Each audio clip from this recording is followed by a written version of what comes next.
Wow, CNN. I hit the big time. How are you? Good. Why don't you show us around your office? This is it. We start with Spider-Man.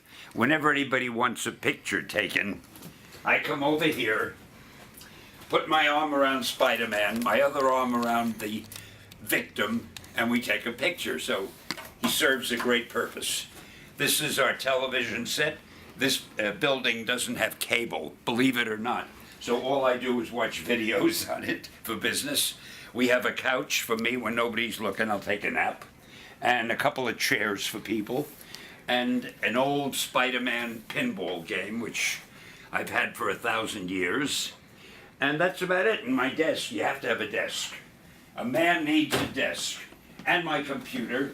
I see I have some email that I have to answer, so I'll have to make this quick. And that's it. Show me this toy. Pardon me? Show me this toy right here. Oh, we don't call this a toy. Oh. This is a very important art object that somebody sent me years ago. I think it's really as cute as hell. I love it. So I keep it around. I have it facing out so the guests can get the proper flavor and satisfaction and enjoyment from it. And I see you have the Silver Surfer behind you. Is that one of your favorites? A friend of mine named Burton Morris, a fine contemporary artist, he did that. And I love it. I just love it. And then I got that in China when I was in Beijing. The top cardiologist or cartographer or whatever you call people who do writing things, he did that for me. I have no idea what it says, but I understand it's very impressive. And when you meet with presidents, what do they ask you? What, say that again? When you meet with presidents of the United States, what do they ask you? Oh, well, I'll tell you a funny thing about that. This photo here, if you can see it, it's me with President Bush laughing.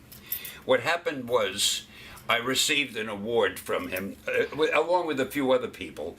One of them was, what's the name of the girl who was in all those movies with Errol Flynn? Olivia de Havilland. And when he gave her her little award, he put a little ribbon around her neck with the gold thing. He gave her a little kiss on the cheek, which was nice. Then it was my turn. And when I came up to him, I said, I'm not going to have to kiss you on the cheek, am I? And he burst out laughing, and I burst out laughing, and that's when they took the picture. Thanks for the tour.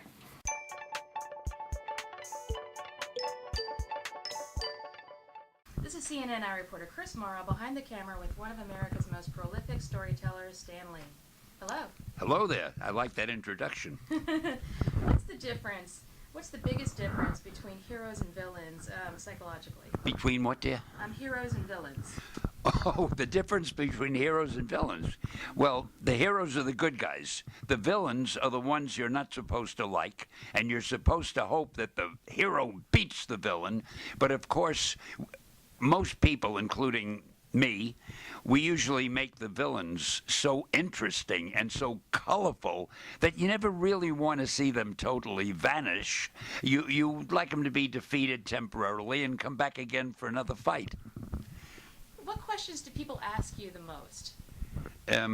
Most people say, who's your favorite character, of all your characters? And the second favorite question, not favorite, the second most commonly asked question is, if you had a superpower, what superpower would you want? People are always asking me, who's your favorite character and what superpower would you want? Is that what generated your TV show about the real people having superpowers? In a way, maybe it is. And when you were... Who was your first hero? Was it Errol Flynn? My first hero was definitely Errol Flynn on the big screen. I mean, he used to beat up all the bad guys, and he did it with a smile. And he just had a great personality. And when I would leave the theater, I'd be about 10 years old, I don't know. I would look for some little girl that a bully was picking on so I could come to her aid, just like Errol Flynn would have done. Back in the day in the bullpen, you would complete a magazine every single day. Do you miss that? No, because it was a lot of hard work. No, I do.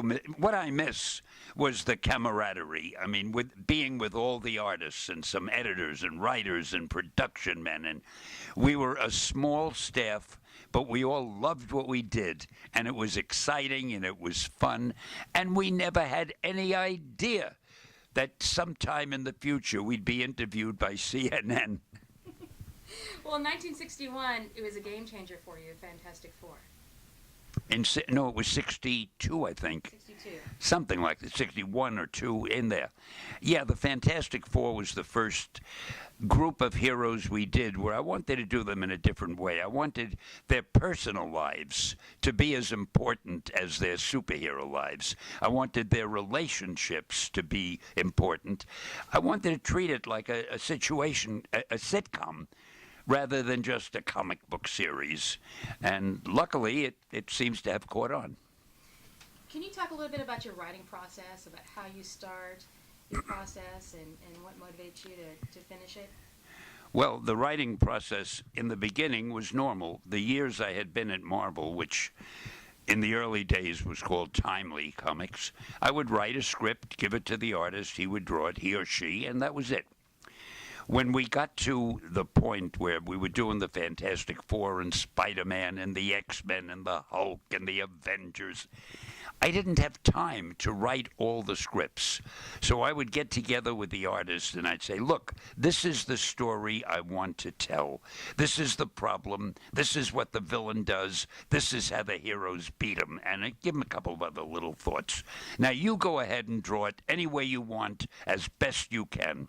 And these artists were all wonderful visual storytellers in their own right.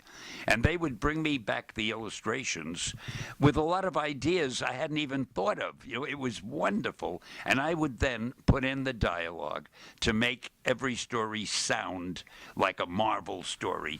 I had a lot of thought balloons I would use so that you could get a feeling of what is the character really thinking, so you'd get to know the characters better.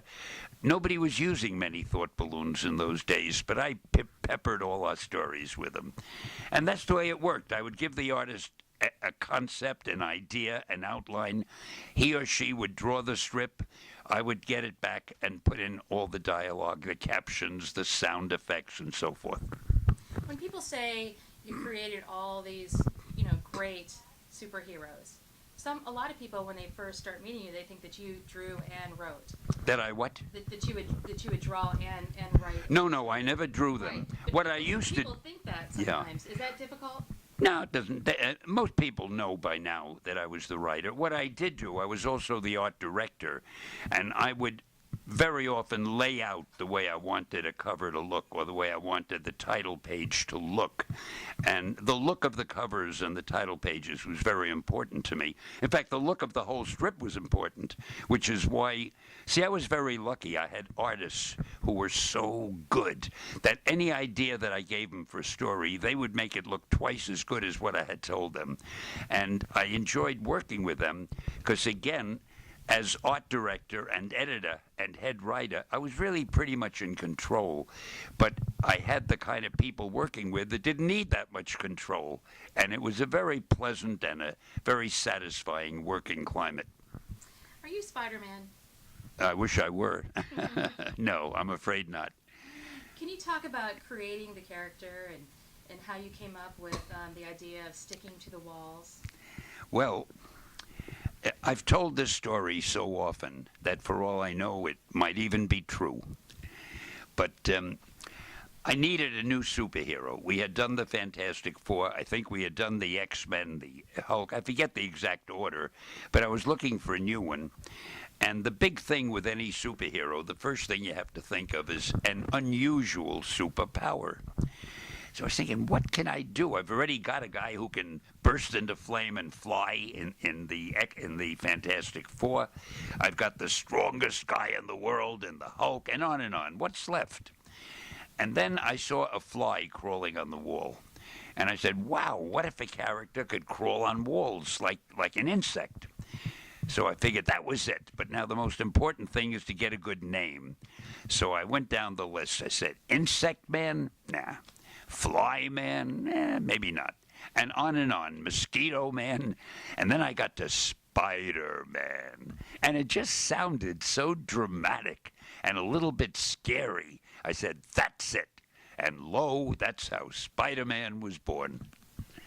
Very cool. And the last question is, Your father said the most important thing to do is to do the right thing. Do you still believe this?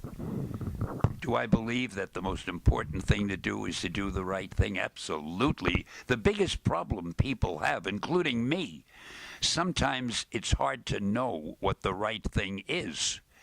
But certainly, doing the right thing is one of the most important things in life.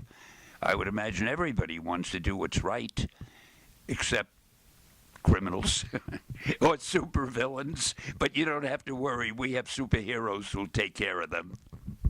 Thank you. My pleasure. Excelsior.